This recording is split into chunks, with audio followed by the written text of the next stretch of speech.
Consumer Cellular international roaming relies on add-on roaming passes.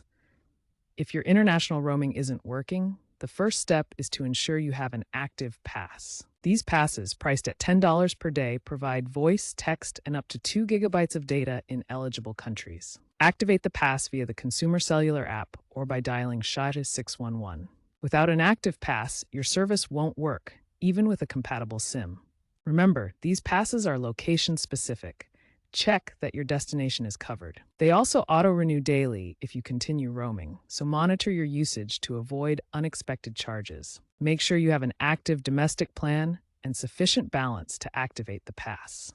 If your roaming pass is active but you still can't connect to data, the access point name settings on your phone may need adjustment.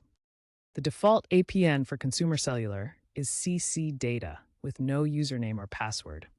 For international roaming, keep this setting for troubleshooting, though manual changes may be needed. On Android, access APN settings by going to Settings, Network and Internet, Mobile Network, Advanced Access Point Names. On iPhone, go to Settings, Cellular, Cellular Data Options, Cellular Data Network. Incorrect APN can cause no service errors or slow speeds. Try resetting to default settings. If needed, switch to partner-specific APN like VZ Winternet for Verizon-based roaming. Enable data roaming in phone settings, and check Consumer Cellular's website for country-specific APN settings.